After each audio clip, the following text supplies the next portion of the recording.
Ladies, ladies and gentlemen, Ladies and gentlemen,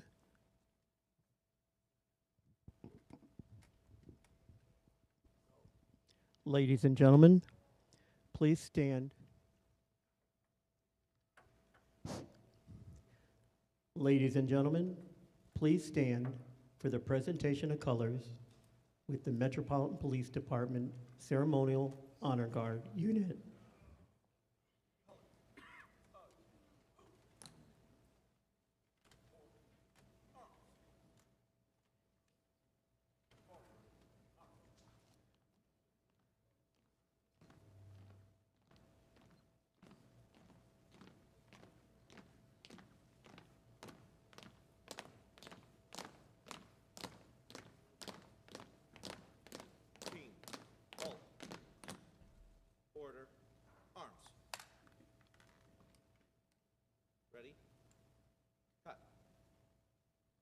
Right shoulder, arms.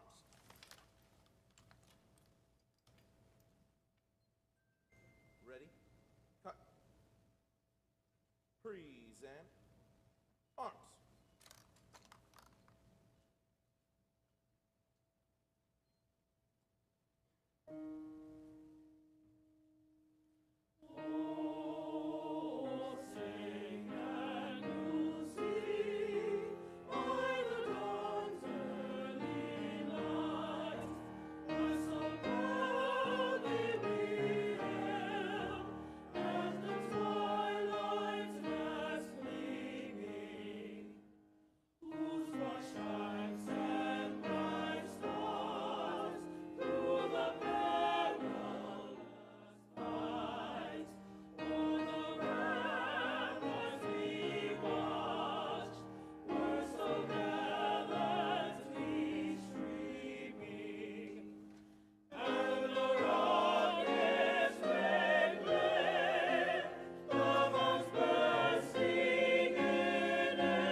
Order, arms.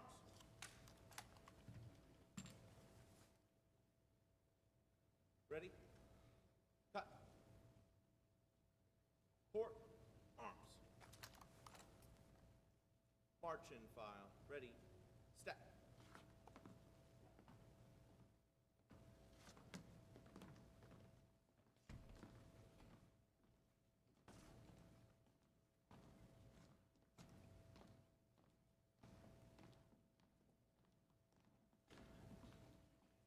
Good morning. I'm April Massey. I'm the Interim Chief Academic Officer of the University of the District of Columbia.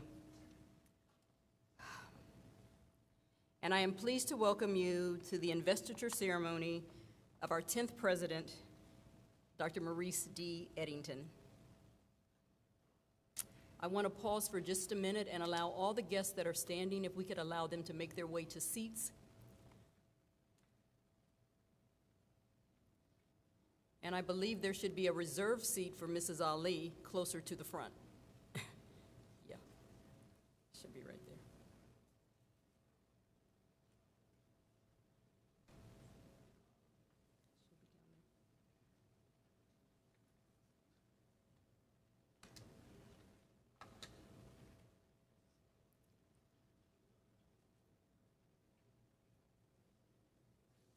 Okay, thank you so much. I want to say thank you to the UDC Chorale under the direction of Mr. Johnny Butler and accompanied by Professor Evelyn Simpson Curington. Thank you for that spirited rendition of the national anthem. I also want to say thank you to the Metropolitan Department Ceremonial Honor Guard for the presentation of colors.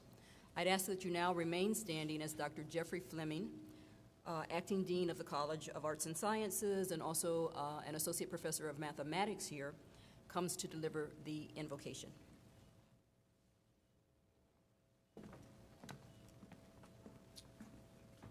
Good morning. As we center our heads and our hearts and look towards something bigger than ourselves, let us pray. God of Abraham, Isaac, and Jacob, we thank you for this day. You've ordered our steps to arrive at this destination, God. To be the God of the Firebird Nation, to trail a path, God, that you see fit for us. Now, God, you've chosen this moment to put Maurice D. Edington as president, God. He's been reviewed, interviewed, selected, and appointed. But God, I'm convinced he's been called, and I'm asking you to anoint him. Anoint him, God, so that he stands tall on your shoulders and walks boldly in your light. Anoint him, God. Now, God, I'm also asking you to help us to deliver on a promise, God. Help us like you helped that little boy that was sold into slavery by his brothers and sent into a jail cell, but ended up in the king's palace. Help us, God, like you helped those children of Israel who stood between hell and high water, and in some kind of way you made a path, God. Help us, God, like you helped those 3 Hebrew boys, found themselves in a fiery pit, but they didn't recognize that it was the mother's wings of a firebird containing them and protecting them all the time. God, help us to deliver on a promise in such a way that when that 9-year-old, 19-year-old, that 29, 39, even that 69-year-old shows up on the steps of UDC, we will know how to guide them through, or mentor them over, push them on their journey's path, and propel them in a prophetic word of into life and more abundance. Give us this day, anoint everyone that's a part of the UDC family. Anoint us to be a great blessing unto this place. And the people of God said, amen.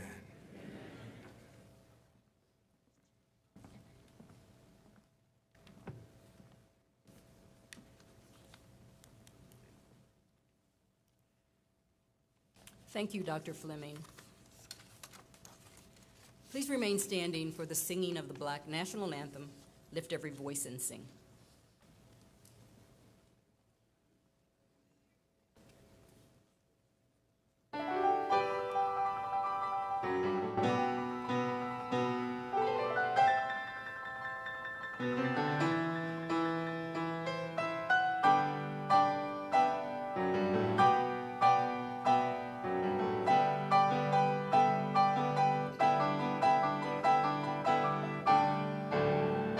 Let every voice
I'm so honored to welcome you all this morning and to share with you in celebration as we inaugurate Dr. Edington.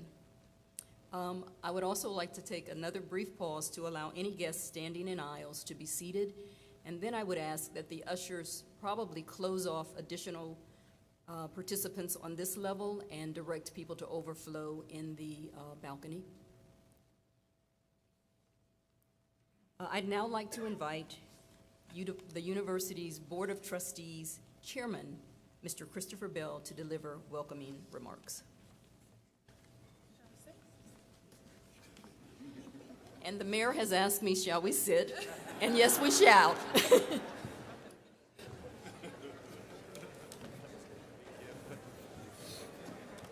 goodness. All right. Good morning, beautiful audience. Good morning. Good morning and welcome to the University of the District of Columbia. I'm so thrilled and honored to gather with you all this morning for this most momentous occasion. A special welcome to DC Mayor Muriel Bowser, members of the DC Council, appointed and elected officials, and all of our visiting delegates and out-of-town guests. I'd also like to welcome my fellow Board of Trustee members and our UDC faculty, staff, students, and alumni.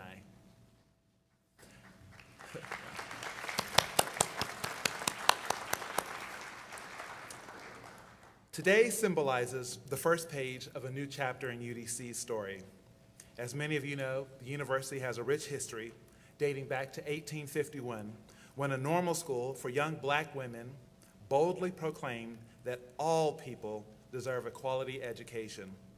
Fast forward 173 years, and the university where we now sit looks vastly different, but it remains that bastion of opportunity and a bastion of possibility for so many. I can attest that our new president, Dr. Maurice D. Edington, is the ideal leader to carry on that mission well into the future. In the 8 months that I have worked alongside him, Dr. Edington has demonstrated time and again that he is a visionary when it comes to higher education, and not just someone with big ideas, someone who knows how to make those big ideas happen. Today, let us celebrate this new chapter for UDC. Let us offer support to our new president as we gaze into the future together with wonder and excitement. As we reflect on all that UDC is and all that it is becoming, to borrow a phrase from Dr. Edington, let us feel the heat of the Firebird Pride. Thank you so very much.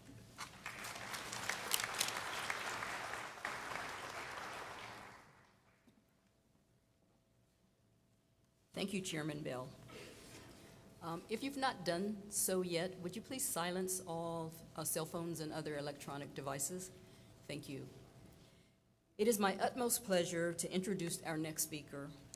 DC Mayor Muriel Bowser has been a steadfast supporter of UDC, continuing to invest in our progress in the present and our success in the future. She is a tireless advocate for Firebird Nation and serves as a primary champion for UDC in the DC community. We look forward to continuing to partner with Mayor Bowser and the Mayor's office in the years to come as we work hand in hand to serve the needs of the district. Please join me in welcoming Mayor Muriel Bowser, the Mayor of the District of Columbia.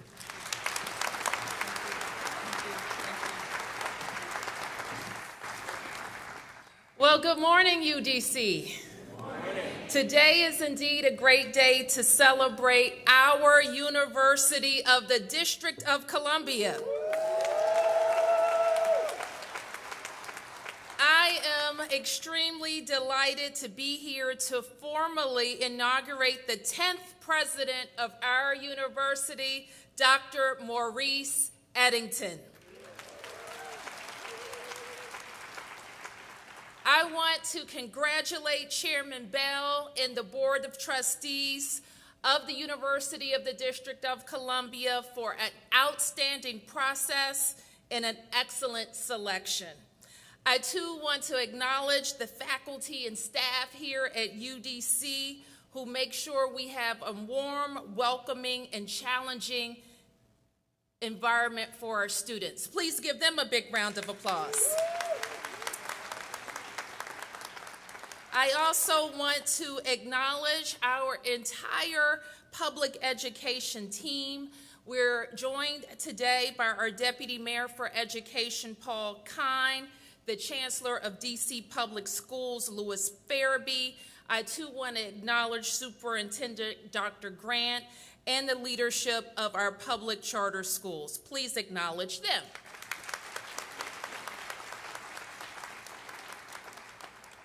To Mayor Pratt, who I saw enter, and former Councilmember Charlene Ju-Jarvis, former Councilmember Brandon Todd, I want to say thank you for your leadership and your support of UDC.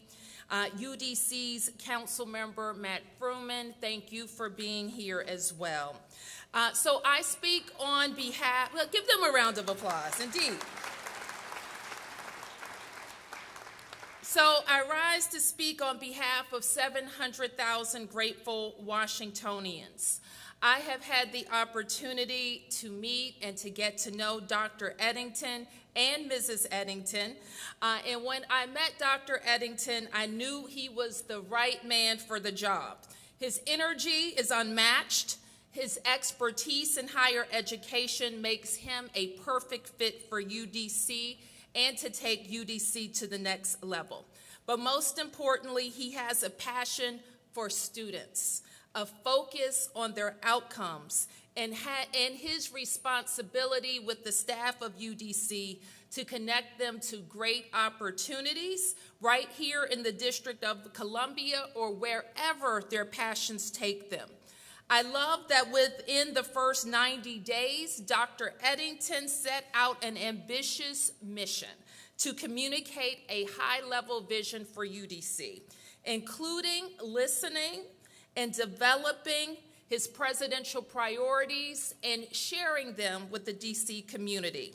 He's built new relationships across the city, and we are excited about his five-year strategic plan. And more than anything, Dr. Edington understands how important UDC is to our city. UDC is a key piece of our public education system that begins when our children are 3 years old and takes them all the way to law school. And it's a public education system that is a bright spot in our city, and we are immensely proud. Almost immediately after Dr. Edington arrived, we had a fresh idea for him, and we said, Dr. Edington, the city would like to partner with UDC to bring even more talented HBCU grads into DC government. We have a lot of talented UDC grads and HBCU grads in our government, but we want more, and we want you to think of DC government as a first choice employer. A few months, thank you for that. And a few months later, we were right here to launch that program. And so we have had the awesome opportunity over my tenure as mayor to partner with UDC, from launching the UDC UP program, which gives salutatorians and valedictorians from DC Public Schools a full ride here at UDC. A few years later, we launched the DC Futures program, which provides scholarships to residents who want to earn degrees in high-demand fields at DC universities, including UDC. We built a partnership between MPD and UDC. We opened the Institute of Policy, Politics, and History, led by Mayor Pratt. UDC is a critical partner in our dual enrollment and early college programs for high school students, including at our Advanced Technical Center, where our most recent class earned an impressive 740 college credits, valued at over $570,000. And that is part of what UDC represents to our city, our commitment to lifelong learning and opportunity. and our special responsibility to build pathways to the middle class for Washingtonians. And I have so much faith in Dr. Edington that he will not only uphold that special responsibility, but do even more. Many people have heard me say already my special connection to UDC. Like many Washingtonians, my mother is a graduate of UDC. She's a graduate, an adult learner, a wife with 5 kids and a full-time job.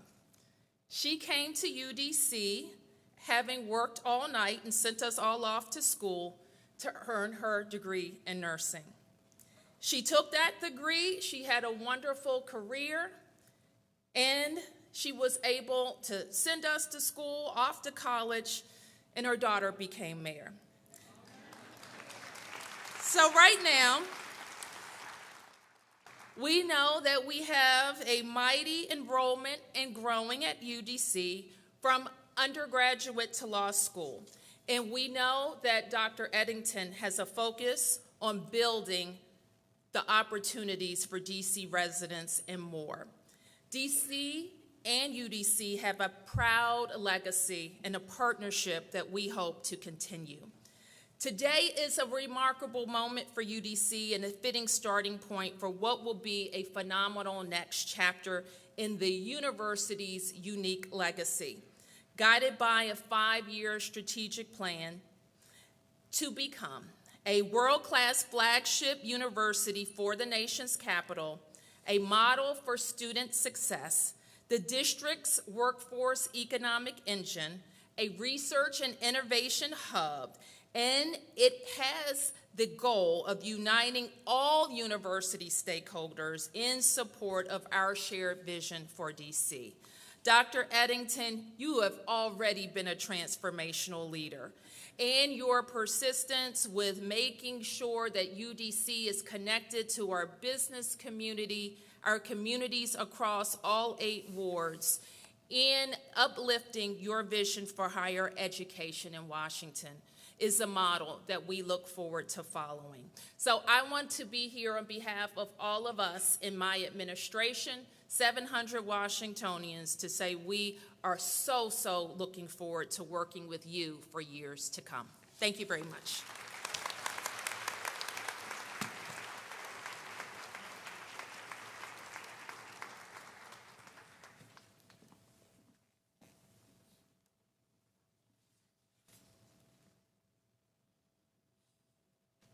Thank you, Mayor Bowser. And in honor of your mom, I would ask our nurses to stand. We're still riding strong in terms of our nursing population. Just stand up quickly.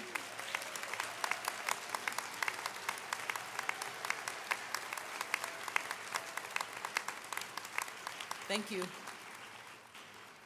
Thank you. I am pleased to introduce greetings from our immediate past president, President Ronald Mason Jr.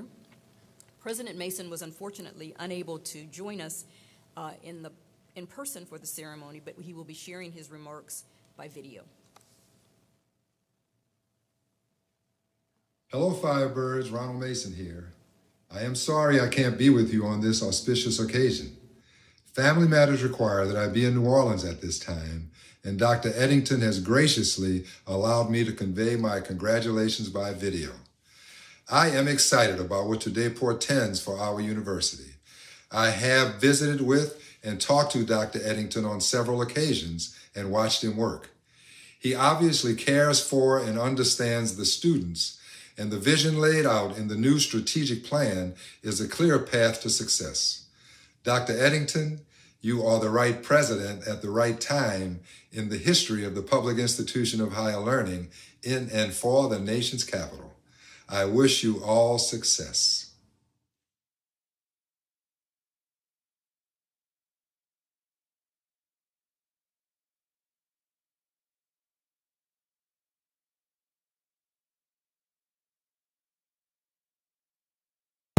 Thank you. Thank you, President Mason. It is now my pleasure to introduce the UDC's Faculty Senate Chair and Professor of Special Education, Dr. Arlene Kingberry, to bring greetings.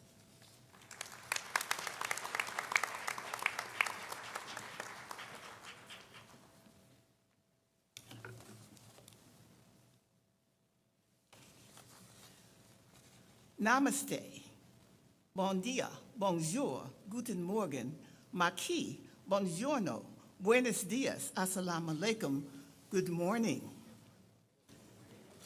As chair of the Faculty Senate, it is my distinct honor to represent the heartbeat of this university, faculty, and extend a warm welcome to all. Dr. Edington, today marks a pivotal moment for our university as we enter into a new era of growth, innovation, and community service.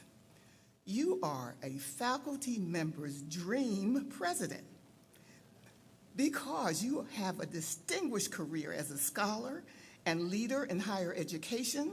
From faculty member to provost, that uniquely positions you to guide our university toward continued success and fulfillment of the mission as president. We are inspired by your vision to uphold UDC's legacy as a leading national public urban university. As we face the challenges and opportunities ahead, we stand ready to support your vision and collaborate closely with you. We are committed to working together to achieve our shared goals. May your presidency be marked by continued progress, innovation, and success. Let the one who acclaim or the one you give reverence to serve as a lamp unto your feet and a guiding light towards delivering the promise. Faculty, please stand and applaud and give a Firebird welcome to the 10th president of the UDC, Dr. Maurice Edington.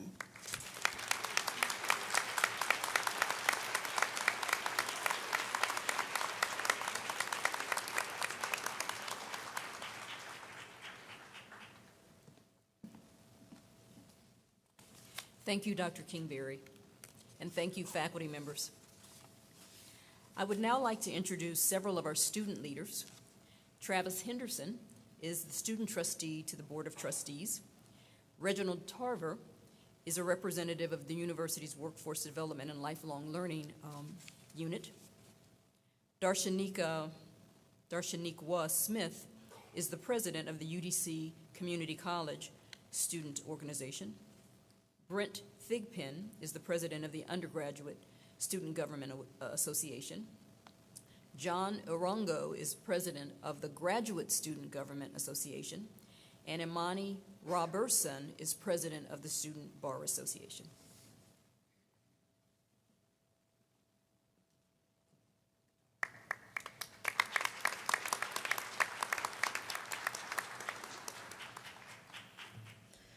Good morning, ladies and gentlemen. I am Darshaniqua Smith, and I am the Community College SGA President. I would like to welcome you all to this remarkable occasion, and as we come together to commemorate President Maurice Edington in recognition of this important milestone.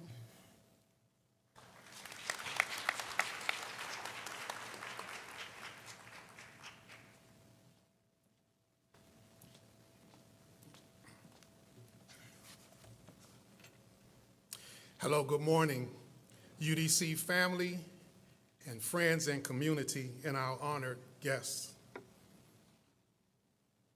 My name is Reginald Tarver, and I am representing UDC's Workforce Development and Long Life Program.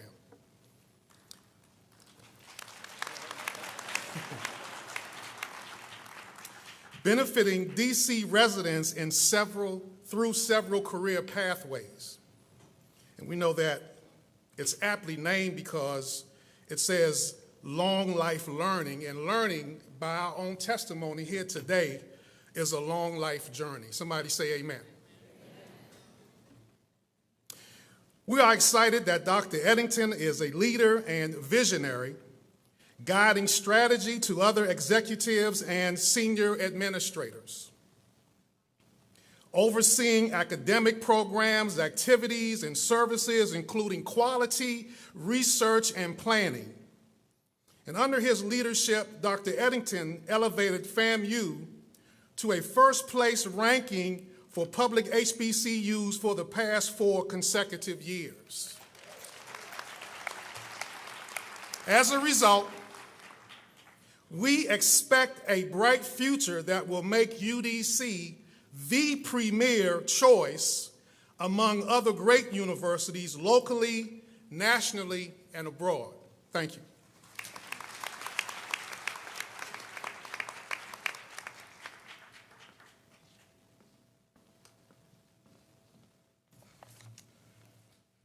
Good morning. I am Brent Thigpen. I serve currently as the Undergraduate Student Government Association President. Dr.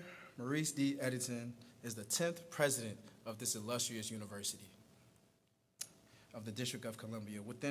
With over 20 years of expertise in higher education and leadership, he previously served as the Executive Vice President and Chief Operating Officer at Florida A&M University, where he significantly improved student success, outcomes, and institutional rankings.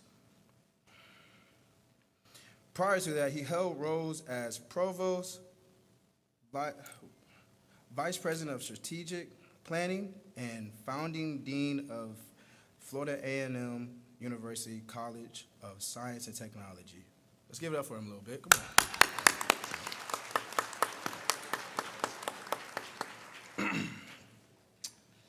Dr. Edington is a physical chemist with expertise in ultra-fast laser spectroscopy.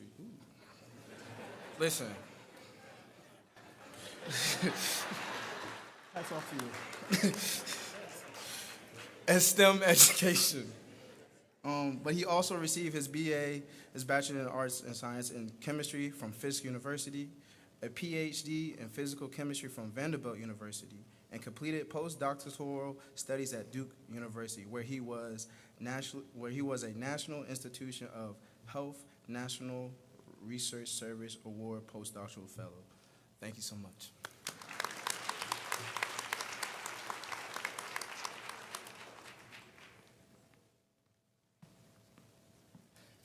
Good morning, all.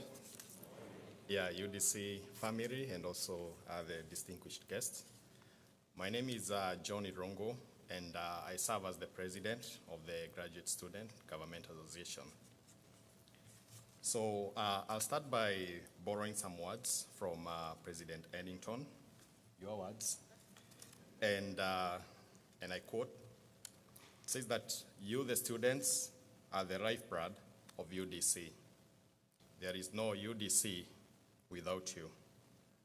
So as the blood sustains life, we, the students, commit to supporting and also sustaining the spirit of one UDC and your administration's new strategic plan that includes the following, and just as our Mayor Bowser has said, making UDC a world-class flagship university, ensuring UDC is a national model for student urban success, increasing support for faculty, staff, recruitment, and retention initiatives, and say this is my personal favorite, turning UDC into a research innovation hub by increasing research capacity.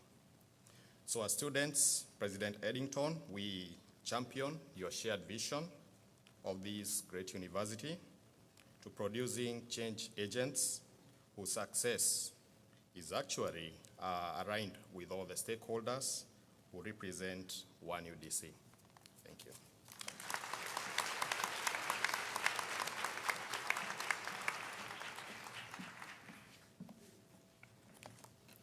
Good morning. My name is Imani Robertson, and I have the pleasure of serving our institution's law students as Student Bar Association President of the first law school founded by a Black woman, UDC's David A. Clark School of Law.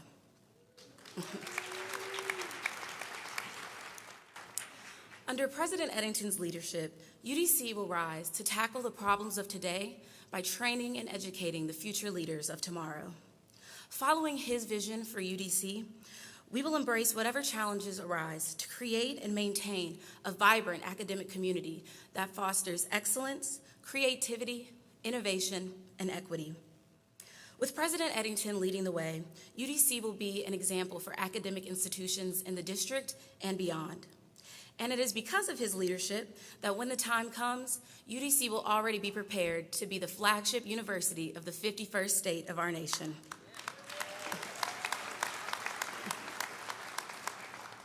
We are standing on the brink of a new era and on the precipice of greatness. Thank you.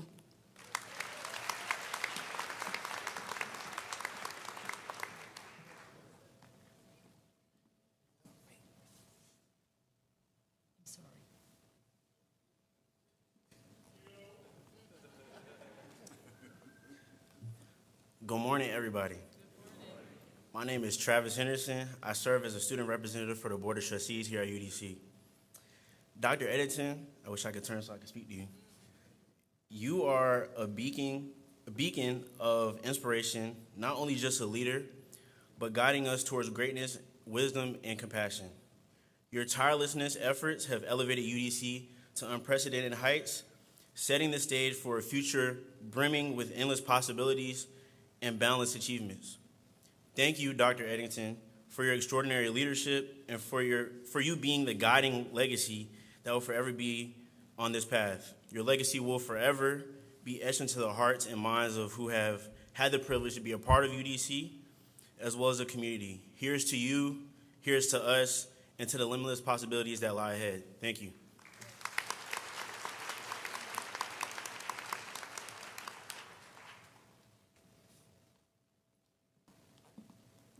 I'm going to look before I start to talk.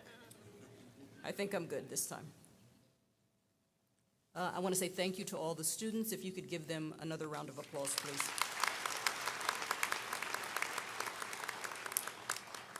I would now like to invite Mr. Bernard Grayson, Jr., to share greetings on behalf of the UDC National Alumni Society.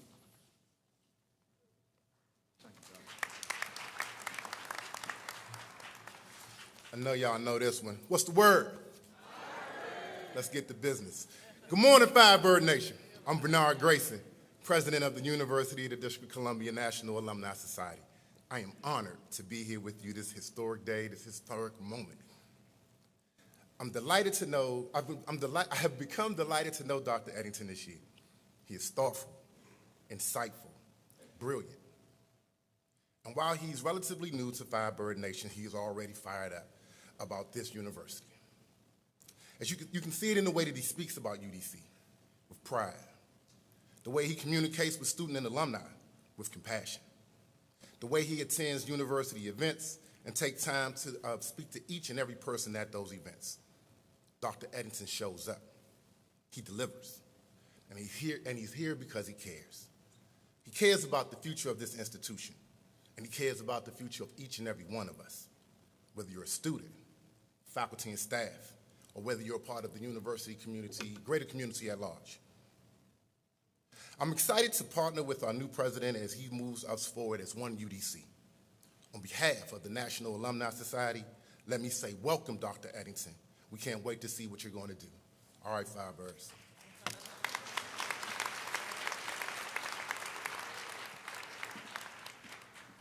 Thank you, Mr. Grayson. Our next two speakers will share some reflections on the significance of this occasion. Dr. Priscilla Evans is a retired associate professor of chemistry at Fisk University in Nashville, Tennessee, the alma mater of Dr. Edington. In addition to her work in the classroom at Fisk, Dr. Evans held several leadership roles at the university, including executive director of their Center of Teaching and Learning,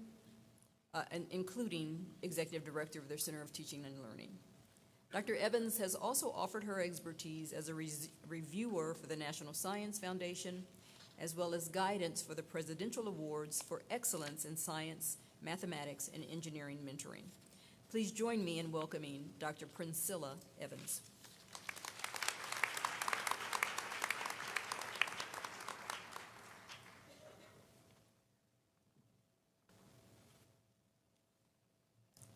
Good morning.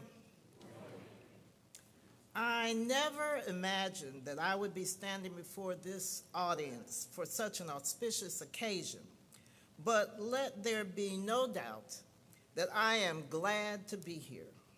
Today is indeed a day to celebrate, since Dr. Maurice Edington has been on the payroll for 7 months, 1 week, and 5 days. He hit the floor running. I mean literally running.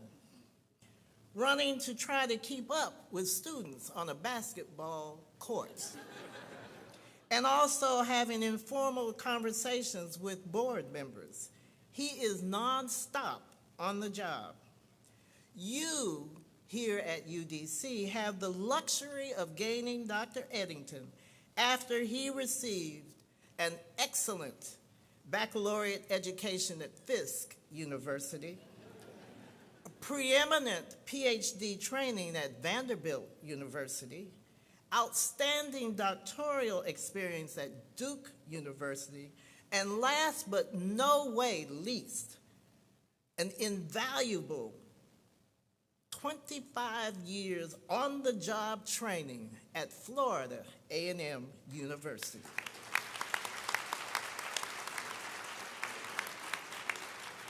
He has been preparing for this position a very long time. The time is here, and the time is right. I first met Maurice when he was a freshman in 1988. And for those of you who are counting the years, yes, it has been a while.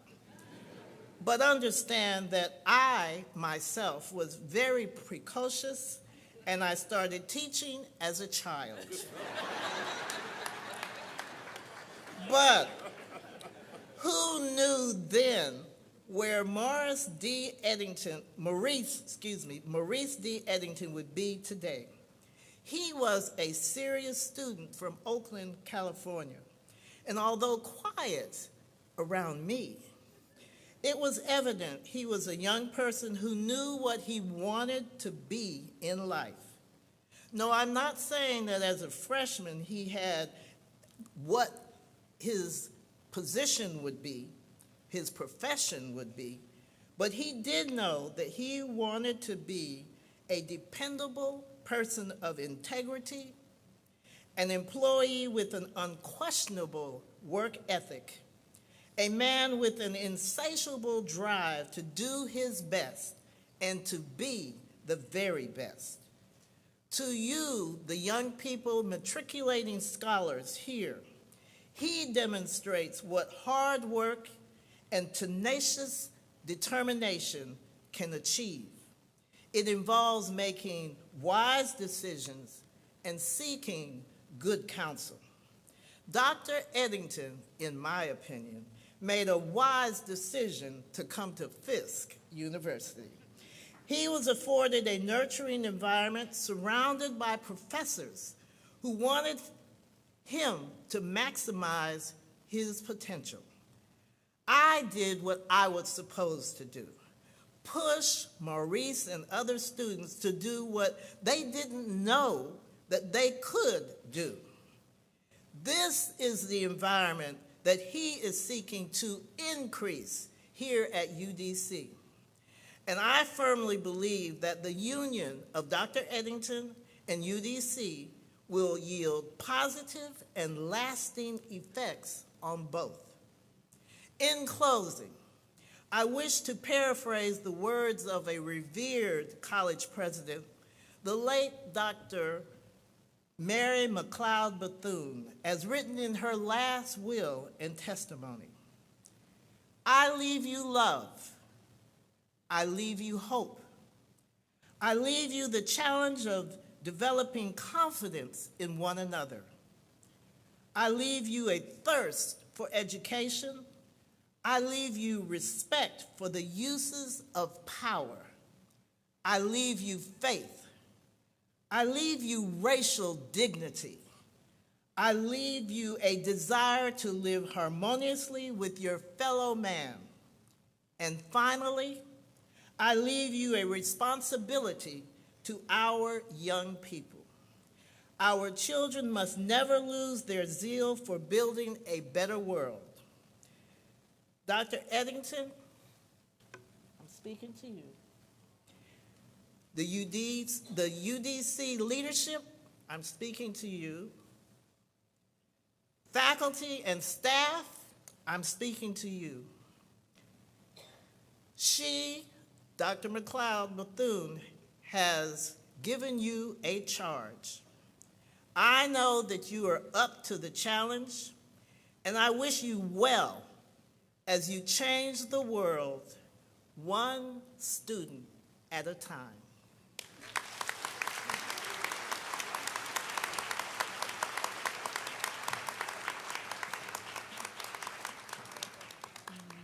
Thank you, Dr. Evans.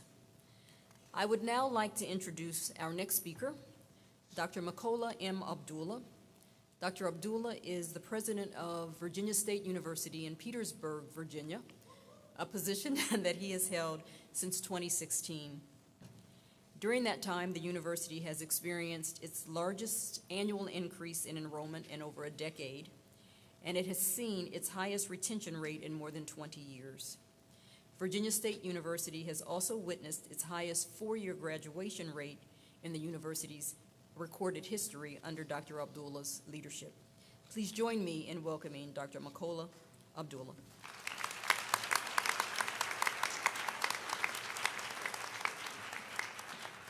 Good morning. I want to first acknowledge my wife. Thank you for coming, honey, and thank you for allowing me to be here. You all can clap for that. Thank you. That's going to be good for me later. I also want to thank the inauguration committee and the chair of the board and the board of trustees, particularly Dr. Carolyn Rudd, a VSU alum, for allowing me to come up and give words today. So thank you all. Are there any other Trojans in the house? That's what I'm talking about. It's good to see you. It's good to see you. As president of Virginia State University and in some ways a historian of HBCUs, I want to acknowledge the deep history and commitment of UDC and all of the institutions that preceded it, including, of course, the Normal School for Colored Girls. I am honored to stand at this historic university. UDC is, of course, one of the only universities and one of the only HBCUs that offers such a comprehensive group of degrees to allow people to chase their dreams. I also want to congratulate the Board of Trustees. You got a great administrator, a great scholar, and a good man.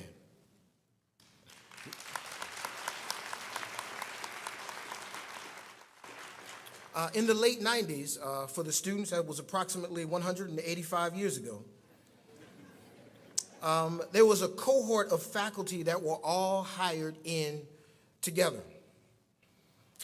We were, if you will, as faculty, freshmen together. This was a group of impeccably credentialed faculty, but there was no hate, there were no crabs in a barrel, there was support, good words, and camaraderie. It is a group now that consists of presidents, vice presidents, deans, and leaders across the HBCU landscape. The leader of that group was Maurice Edington. The first one of us who was promoted to a position of leadership was Maurice Edington.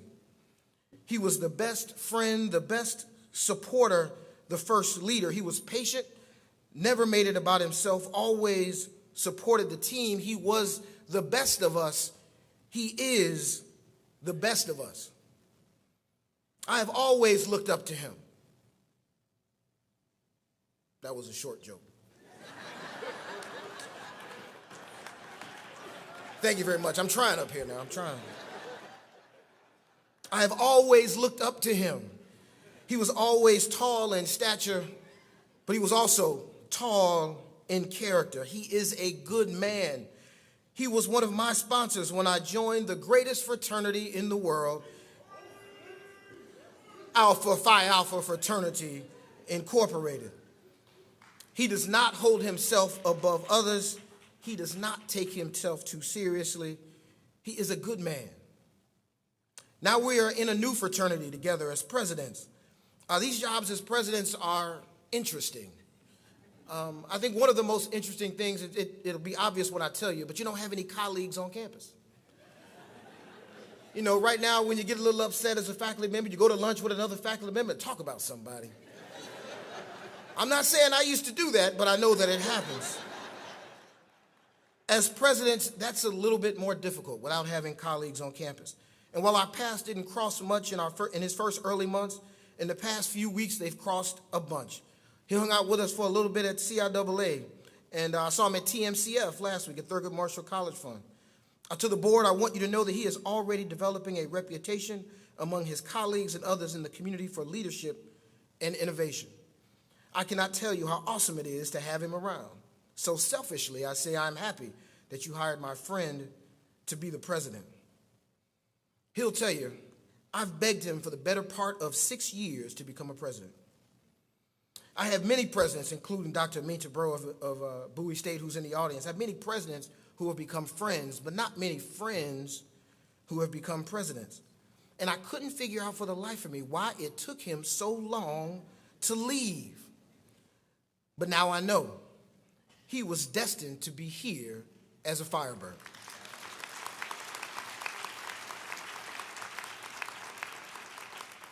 Congratulations to Dr. Maurice Edington. You will do great things. To the Board of Trustees, he is going to make you proud. And to Firebird Nation, you got the best Firebird leader you could ever have. And I think I'm going to get this right. I'm going to try to do it. What's the word? Firebird. Thank you, and congratulations again.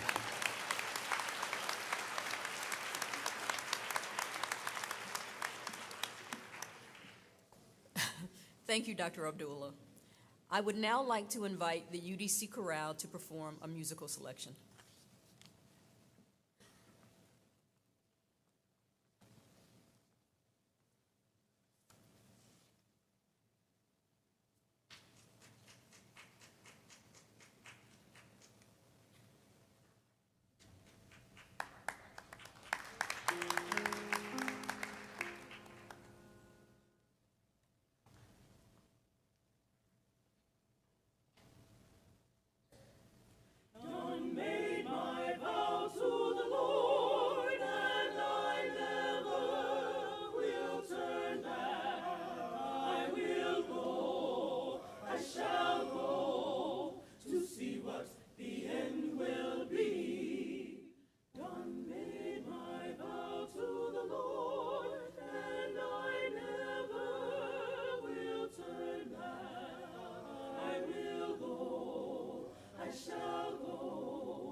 I want to thank everyone who's joined us this morning and brought greetings, both in person and virtually.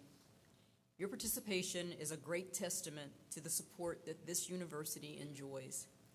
I want to give a special thanks to Professor Butler and the UDC Chorale for always bringing the Firebird spirit into the room in a mighty, mighty way. Thank you so much. We have now come to the focal point of today's ceremony, the presentation of the symbols of office and the investiture of Dr. Maurice D. Edington as the 10th president of the University of the District of Columbia. Dr. Edington's wife, Tanya Barge Edington, will present the academic robe. Mr. Christopher Bell, chair of the University of the District of Columbia Board of Trustees, will present the presidential medallion and mace and administer the oath of office. Dr. Kelly McMurray, chief of staff and senior vice president, will provide a description of the academic robe, presidential medallion, and the oath of office. Dr. and Mrs. Edington, Chair Bell, Dr. McMurray, and Dr. Tia Jeffrey, would you please come forward?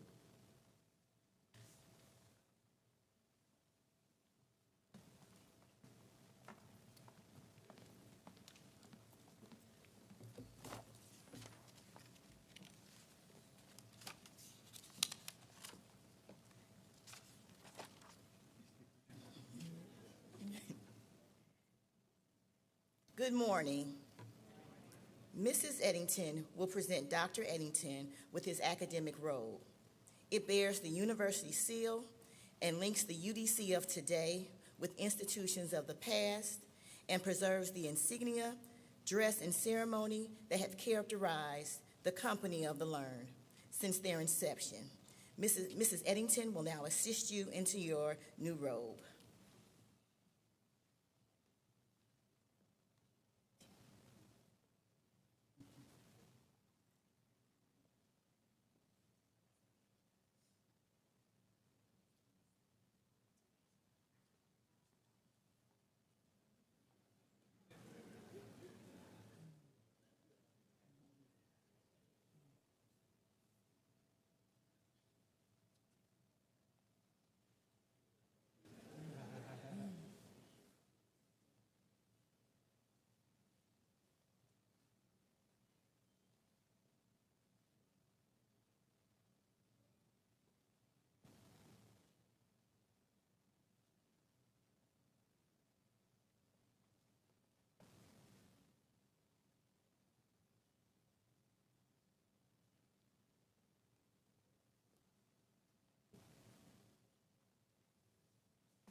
Today, Dr. Edington will receive a new symbol of his office, the President's Medallion, which he will wear around his neck at honors convocations, commencements, and other important ceremonial occasions.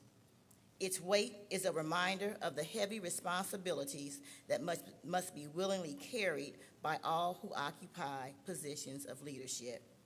The design on its face is a reproduction of the university seal, which is linked by gold-plated, sculpted engravings of predecessor institutions, symbolizing the institution's rich legacy of leadership.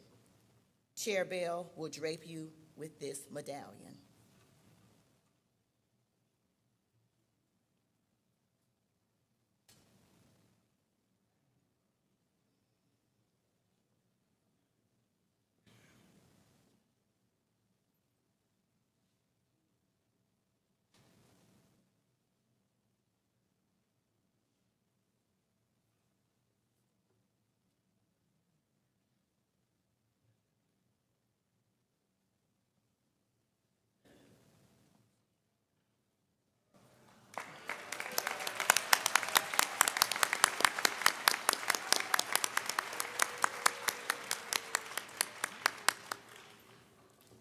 The mace symbolizes the authority vested in the president by the university's governing body.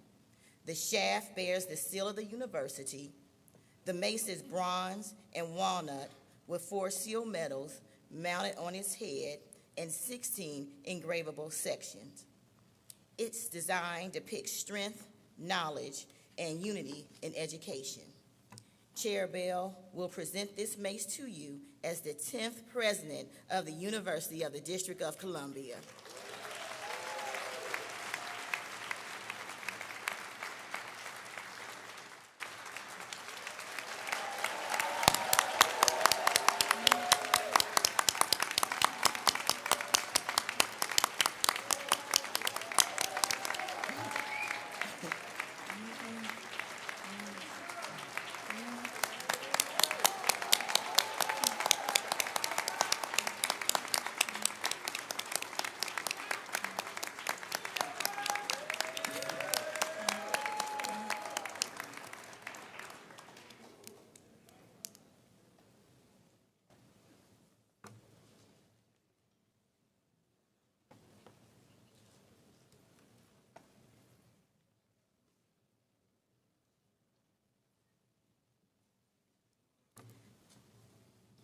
The oath of office is a solemn declaration affirming Dr. Edington's commitment to uphold the duties and responsibilities associated with the position of president.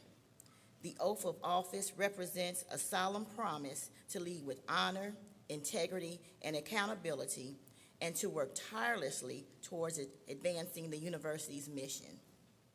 The oath of office signifies the official beginning of Dr. Edington's formal assumption of the role of president of the university.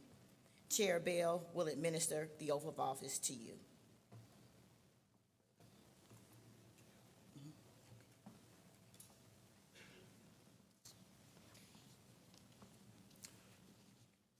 Dr. Edington, please hold up your right hand and repeat after me. All right.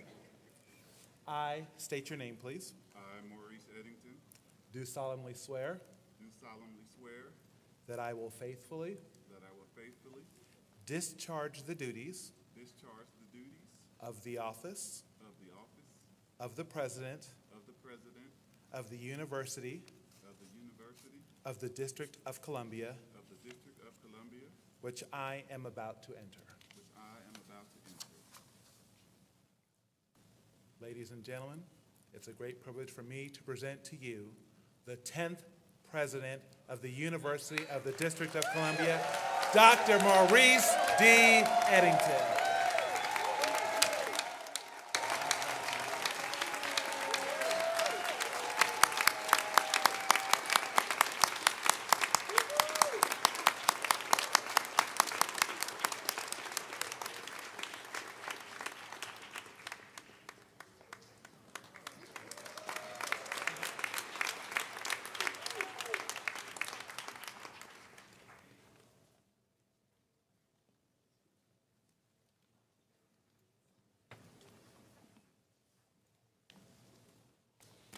Can we offer President Edington another round of applause, please?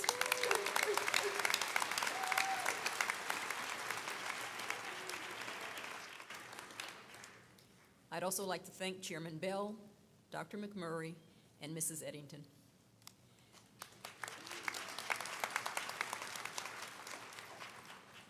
I'd now like to introduce Dr. Larry Robinson. He's the president of Florida A&M University. Dr. Robinson has held multiple leadership roles at FAMU since joining the university in the mid-1990s. These roles have included director of FAMU's Environmental Sciences Institute, provost and vice president for academic affairs, and vice president for research. In 2010, Dr. Robinson took a leave of absence from FAMU to serve as Assistant Secretary of Commerce for Conservation and Management at the National Oceanic and Atmospheric Administration. In 2011, Dr. Robinson returned to the university to serve in a series of critical roles, ultimately leading to his current tenure as president. Please join me in welcoming Dr. Larry Robinson.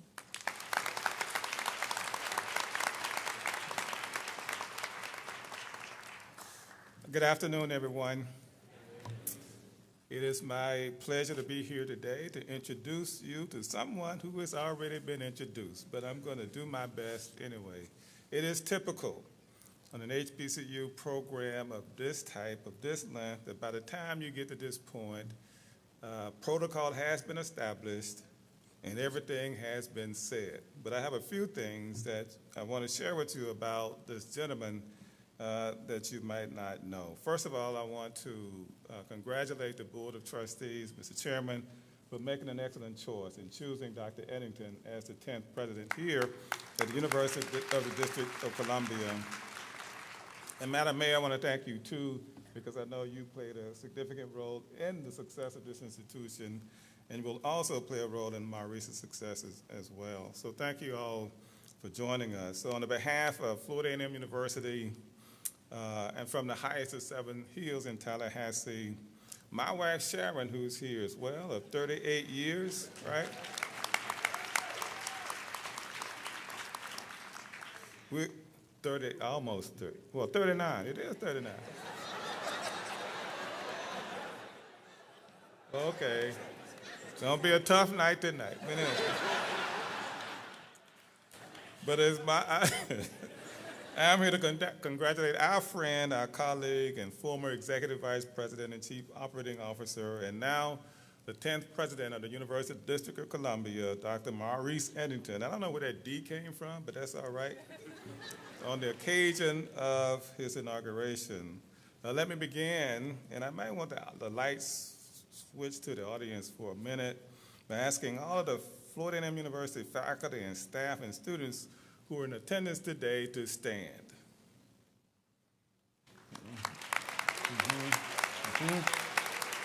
See?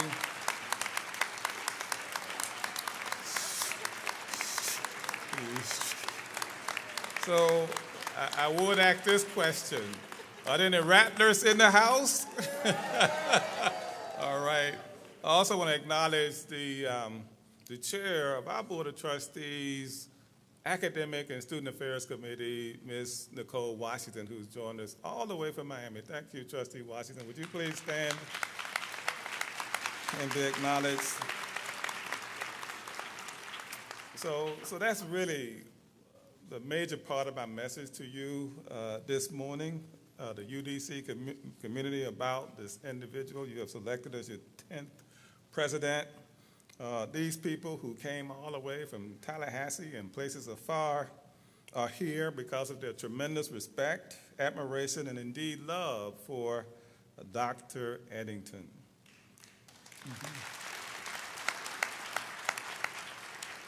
In one way or the other, he has touched their lives and has influenced their journeys at FAMU and other places in very positive ways. He is a real influencer.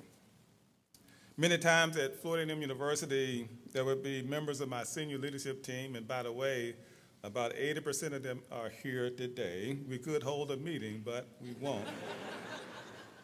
They would come to me about something they were very passionate about, some very, very important issue in the university or in our community, of course. And when we agreed, things were just fine. When we didn't, I would ask them to have a conversation with Dr. Edington about that matter and arrange to talk with me later.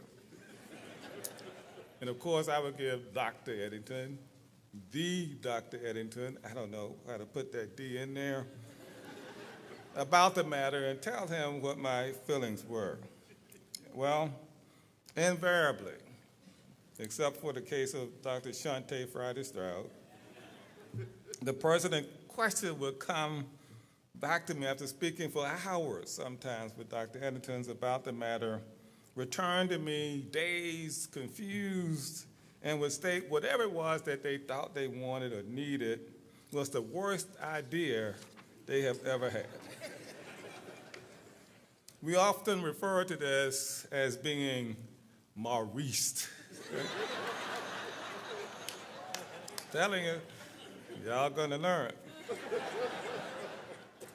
He is a great listener, but an even greater influencer in the classic sense of the term. Then there is his intellectual brilliance. You've heard a little bit about that. He received his bachelor's degree in chemistry from Fisk University and later a Ph.D. in chemistry from Vanderbilt University, two fine academic institutions indeed. But you already know that it takes a person of exceptional brilliance to excel in chemistry compared to some of those other lesser disciplines like physics and engineering, mathematics, and biology. That's an ongoing joke that we have, but it's true, right? You know, but can you imagine a man from his humble beginnings? You know, you should read about him. I think even Wikipedia has a story about him and a 23-hour bus ride from Northern California to Nashville. And I'm jealous because it would take my wife and I 12 hours on Greyhound just to get from Memphis to St. Louis. I don't know what he must have had, an express pass or something. So you started out privileged, Maurice. We had to stop at every little small town in Arkansas and southern Missouri before we got there. But anyway, his success doesn't surprise those of us in the HBCU community because that is what we do, right? And Maurice understands that perhaps more than anyone. It has been an incredible journey for Dr. Edington, but it's by no means over. We knew that we would not be able to contain him at FAMU. He had big plans for us and for himself, both figuratively and literally. When I joined the faculty at Florida A&M University, during that period you just heard from Dr. Nicola Abdullah, my office was in the old physical plant building. Now, can you imagine, right? And in fact, the laboratories for the Environmental Sciences Institute are what now constitutes our recycling building, okay? In 1998, we moved into a new state-of-the-art building that is now called the Frederick S. Humphreys Research Center. You can only imagine how proud we were. Sometime in 2020, there would be businesses that would come to take pictures, corporate photos on a glass spiral staircase in that building. We were proud and we were on our way.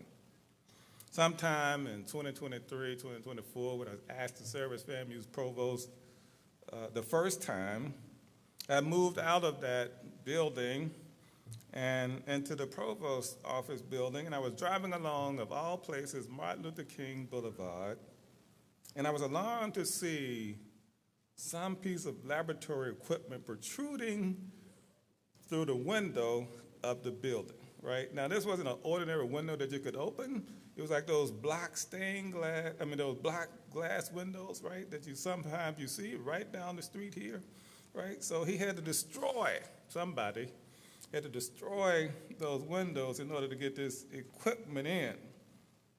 I discovered that it was no one other than the Dr. Maurice Edington.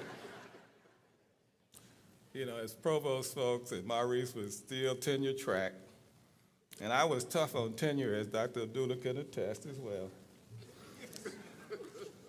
Well, anyway, we won't go into that. But anyway, it almost ended right there for Maurice. It almost ended, but for some reason, I just took it in stride, and I believe that was one of the best decisions I ever made. But he had to pay, right? He had to pay. On one beautiful day, similar to the day you have here in the district this morning, one of our former associate vice president, or provost, Ms. Dr.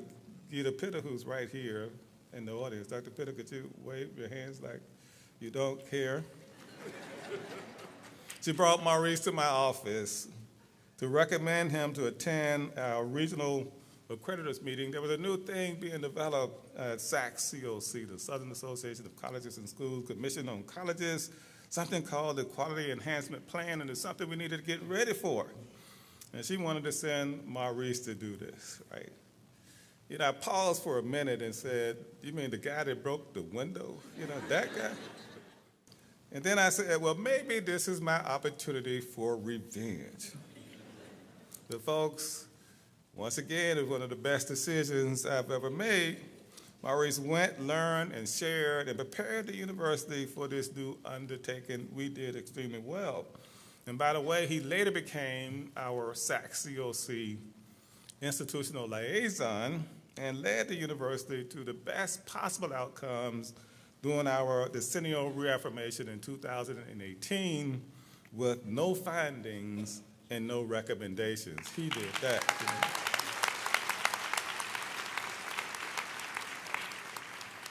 Maurice had multiple roles at FAMU. He's probably the only person at FAMU who's had more jobs than me, right? And he's excelled at all of them, and I can't lay claim to that.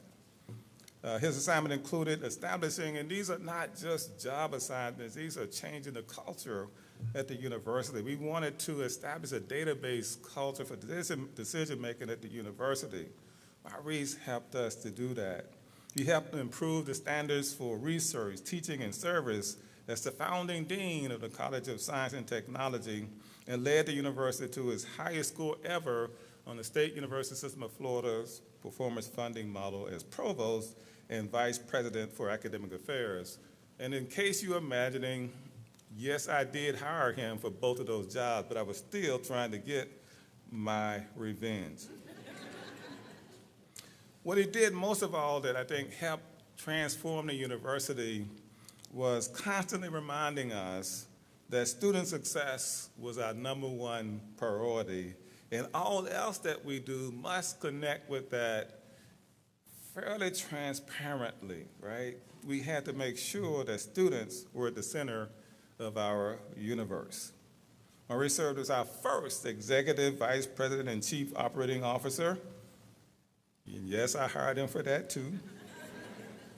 And he directed our last 2 strategic plans at the university. So folks, y'all are in good hands when it comes to strategic direction, planning, and implementation of the plan itself. In a one-on-one meeting with Maurice about establishing the major goals of our current plan, we called it Boldly Striking, we did not agree totally on one of them. And there was this notion of marching to the top 100 public universities in the U.S. News and World Report's ranking. So like so many before me, I had a conversation with Maurice too that lasted over 2 hours. And I left that meeting dazed and confused. And later announced to the leadership team that, folks, we're gonna march to the top 100. And it's all my idea, right? And folks, seriously, although this is in our plan to get here, I think because of the work of Dr. Edington, we got there a lot quicker than we had imagined ourselves. We're currently ranked number 91 among national public universities in the nation.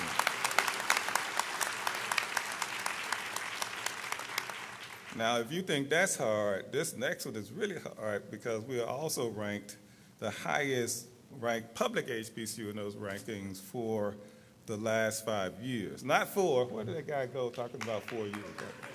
Don't take one of these years from him. You heard what my wife said when I just took one of hers away. 5 consecutive years, right? 5 consecutive years, and that has a lot to do with the work of your new president, Dr. Maurice Edington. So I want to express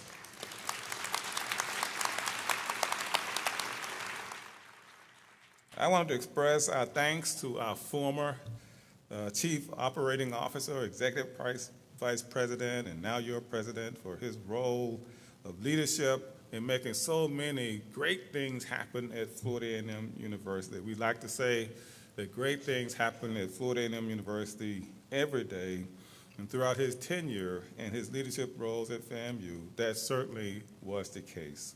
I have witnessed in real time what can be done with vision, purpose, and a plan to get there.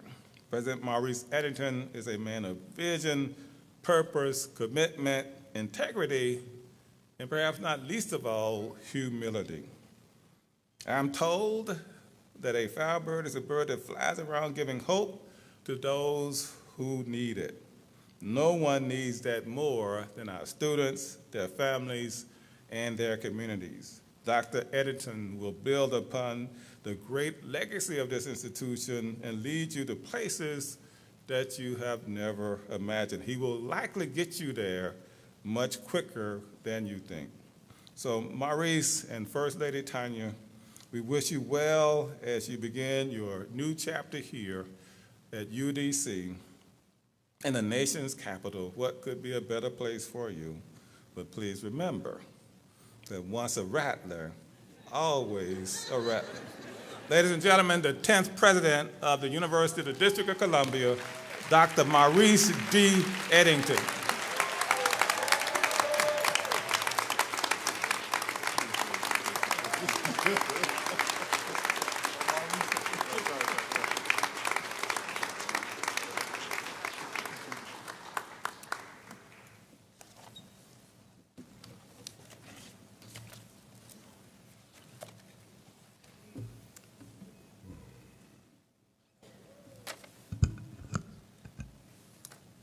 Good afternoon.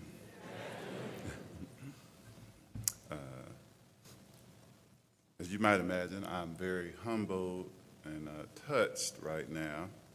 I want to thank you, Dr. Robinson, for that very thoughtful and insightful introduction, and quite witty. Yeah. And as you are well aware, I am Maurice Edington, the 10th president of the University of the District of Columbia.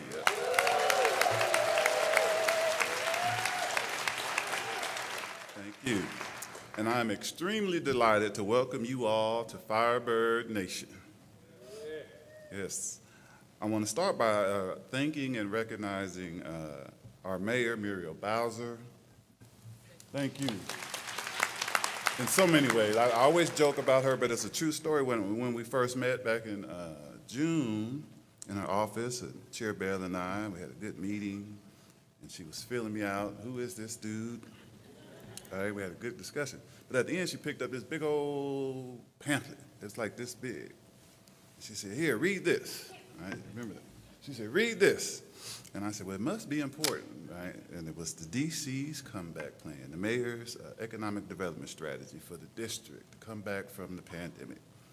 And I scoured it and read it, and it helped to shape my vision and understanding for this institution, and we baked that into our strategic plan. And I just want to thank you for your constant support. Madam Mayor, you and your team have welcomed me, embraced me and Tanya, and I appreciate you. Thank you. I also want to recognize all of our appointed and elected officials, all of our visiting delegates. Thank you for coming. I appreciate you, and our guests. The mayor pointed out my good friend, our Ward 3 council member, Matthew Fruman, is there. I kind of see you in the back. Thank you, sir, for always having my back. Appreciate you. He's a great supporter of this institution.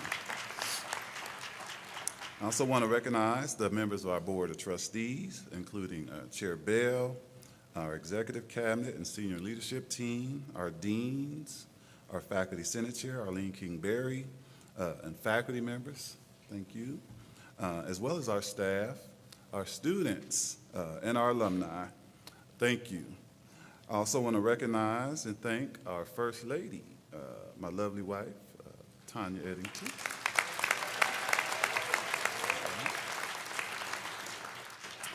And I'm going to take a few minutes, Denise, to have some personal presidential privilege. Denise. Because I want to acknowledge and thank each and every one of you for being here. And I mean that very sincerely. It truly touches my heart that you took time and used your resources to share in this wonderful moment in my life. Right? That means a lot to me, each and every one of you. And I was reflecting a few days ago that it's rather significant that when I think about every phase of my life from birth up until today, there are people in this room who represent every single phase of my life from the time I was born, in the same room, at the same time, on the other side of the continent where I was born. That's amazing to me. I appreciate that. My family from California are here. Thank you all. My big brother, cousins, and their families, appreciate you all. My college friend and fraternity brother is here. We've had each other's back since 1989, right? When we pledged that great fraternity, Alpha Phi Alpha. As you heard, my mentor from college is here.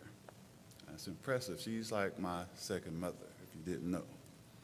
My close circle of friends are here who I met in my early days at FAMU from 25 years ago, as you've heard. We met as colleagues, but we are friends, lifelong friends. We support each other every day along the way. My former students are here from FAMU, right? They're grown now, but they are my children, right?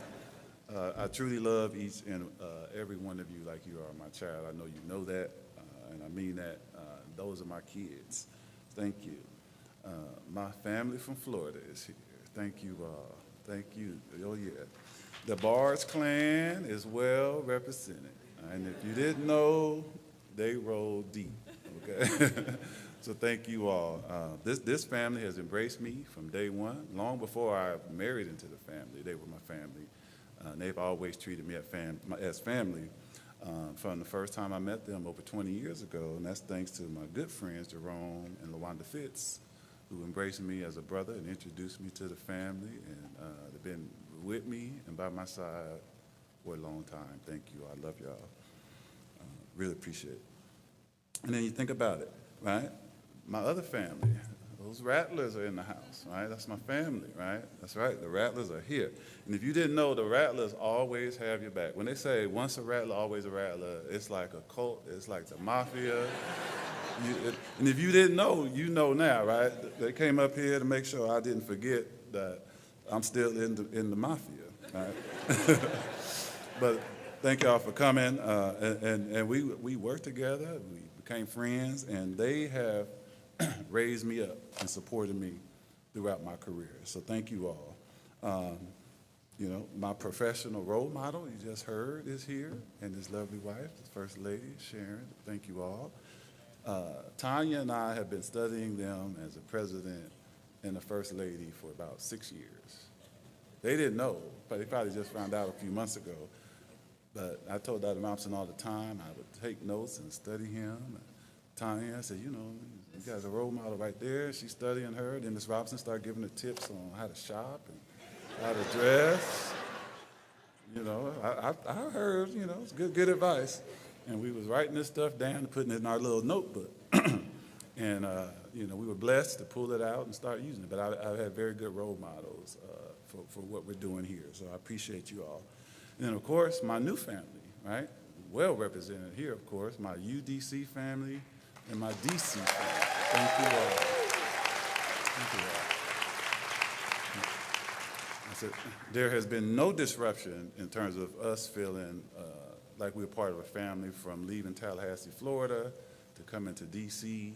the university community, our board, the local community, Madam Mayor, your team, our friends out in the community, the council member, particularly my best friend there, Fruman. Fruman took us around D.C. and introduced me and Tanya and his lovely wife, Lena, to this environment. And so we have felt welcome and embraced since day one. And I just want you to know that we really appreciate all of you all. We love you all, and we're thankful that you're here today. I also want to thank the organizing committee for their outstanding work on putting not just today's event together, but we've had a wonderful week of activities during the day and every evening. There were receptions in the night, meetings, symposiums. I mean, it's just been a wonderful week, and I've had a ball. And I really want to thank and commend Chair Bell, Dr. Rudd, and the rest of the trustees for your vision and allowing us to have this opportunity, because as much as it's about me, right, it's about UDC and our opportunity to showcase to the local community and the world who and what we are. That's what this week has been about, and that's why it's been so important.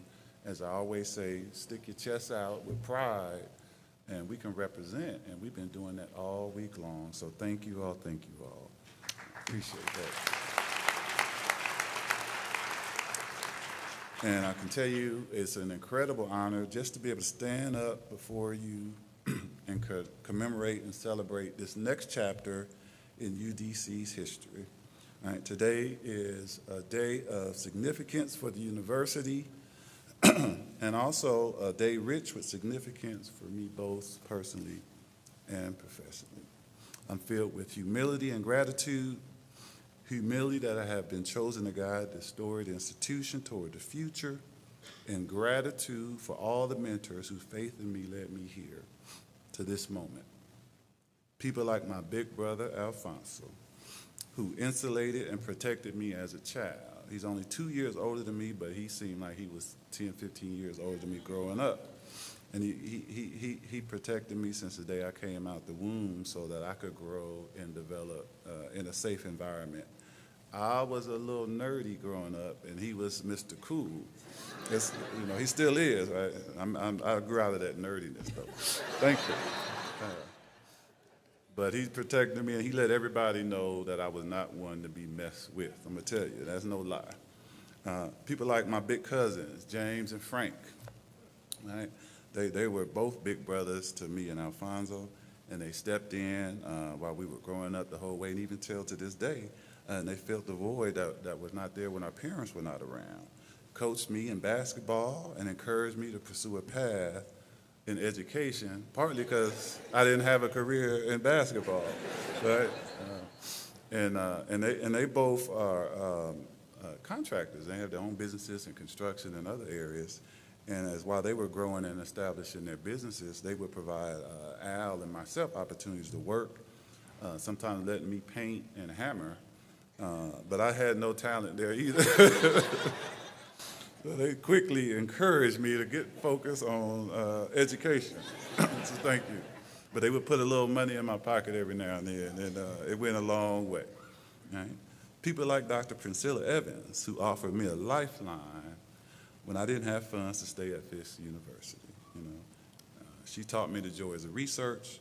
She led me to pursue a Ph.D., and she is the sole inspiration for me wanting to be an educator. I wanted to be just like her and have the impact on young people that she had on me, so thank you. There are also mentors, people like Dr. Ralph Turner, people like Linda Bars-Miles, people like Gita Pitter, Rodney Wright, Cindy Hughes Harris, Beverly Barrington, Shantae Friday Stroud. Right? These are people who provided opportunities for me to advance and grow professionally, and they pushed me to be the best that I could all the time. They pushed me. And as you notice, most of them are women. They were my big sisters, right? And they act like it, too. They still do. When I wouldn't do certain things, one of them would say, Maurice, do what we just told you to do. And I had no choice, you know, so thank you. There are also people like Gwendolyn Worlds. It's our big sister, and we call her the family consultant. She is. Tanya and I, I'm not exaggerating, Tanya and I do not make any major decisions without seeking her wise counsel. Thank you. We call her the consultant. That's her name around the house. You know, and we have people like Dr. Larry Robinson, who took me under his wing when I was an unseasoned 28-year-old assistant professor at FAMU. I didn't know how close I came to not being a professor at FAMU, but thank you, sir. And he modeled what grace under pressure looks like. He taught me how to foster collaboration and teamwork, and he taught me how to lead. Each of these individuals believed in me. They saw things in me before I saw them, and they offered me opportunities to grow and to thrive. Each of them was my teacher, because education, as we know, isn't something that happens only in a vacuum of a classroom. It's not limited to textbooks and lab reports and final exams. It's an ongoing investment in the well-being of others. Teachers are all around us, supporting our personal evolution from the day we start to crawl to the day we get our first job, through the day we start a family and the many decades that follow. Education isn't just about transforming minds, it's about transforming lives. That's what motivates me each and every day, to serve through education, to personally invest in others the way my mentors invested in my success and well-being. Since becoming a faculty member some 25 years ago, I've been on a mission to offer my students the same level of support, the same level of intellectual stimulation, the same types of opportunities that my mentors provided to me. They fostered in me a mission mindset to lift up my students, to give them the tools to help transform their lives, to recognize their talents even before they see them. This is my mission at the University of the District of Columbia, which I am proud to call my new home. This university has so much to offer. It has an incredible student body, an outstanding and devoted faculty, top-notch staff. We have many bold goals ahead of us, and you've heard some of them today, right? We want to be a world-class flagship university for the nation's capital. We want to be a national model for urban student success, a workforce and economic mobility engine for this district, a research and innovation hub that's focused on addressing and solving the district's most critical challenges, and a university that unites all of its stakeholders in alignment of a shared vision for one UDC. And we're going to get there, not just because we have a new comprehensive strategic plan, but because we are driven. I'm not the only individual in this room and at this university with a mission mindset. Many of us are inspired by a similar call. Now's our time to come together and let the power of alignment move us forward. To my many teachers and mentors, I offer my most heartfelt gratitude. Thank you. To the Office of the Mayor, DC Council members, members of the Board of Trustees, thank you for your steadfast support and continued commitment to the advancement of this great institution. To all my family, friends, and former students, I hope you feel the extent of my pride and the elation at your many achievements. To my wife, Tanya, and my daughter, Gabriella, thank you for your continued love and support. And to my UDC family, thank you for welcoming me with open arms. It is my utmost honor to lead you as we forge ahead. I look forward to working with you together as we realize our full potential, together as one UDC. We will boldly move this institution forward, go places we've never been before, and we'll do it together and have the ultimate outcome of transforming and improving the lives of the residents of the District of Columbia. Thank you.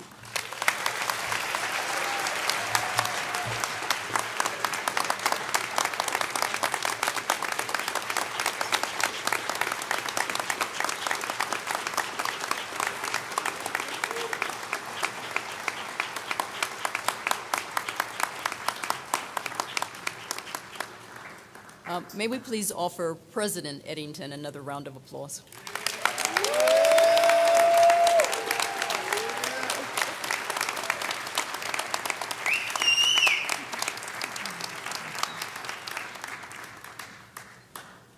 Thank you, Thank you, President Edington.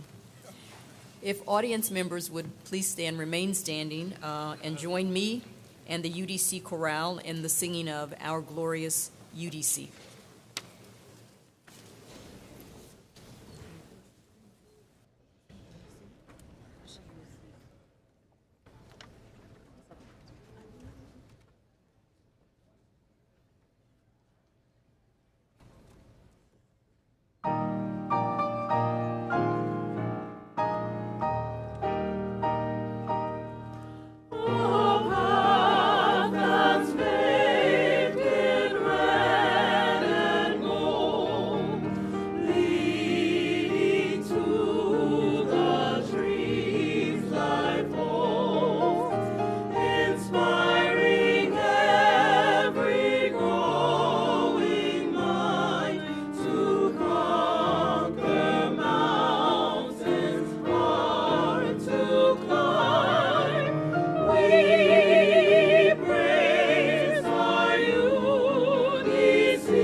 Thank you, UDC Chorale, Professor Butler, Professor Simpson-Currington. I'd now like to invite and ask that you please remain standing Dr. Jeffrey Fleming to the podium to deliver the benediction.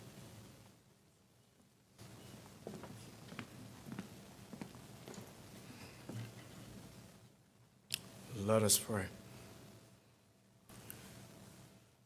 To the God whose footprint stretches from the upper echelons of the stratosphere to the Lord Goddess of this geosphere, we ask you to walk with us as the rubber meets the road. Now, God, as we depart from this place, remind us that we have been created to be a blessing, created to succeed, designed to win, anointed to overcome, set up to be more than a conqueror, blessed beyond good measure. These anointings we take with us, and we walk in boldness of who we are as in the Firebird Nation. Amen.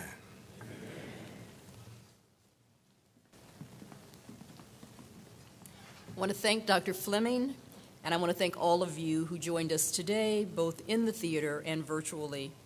I would ask that you please remain standing through the recessional, and then if you would please join us in the theater for refreshments that follow. Thank you so much.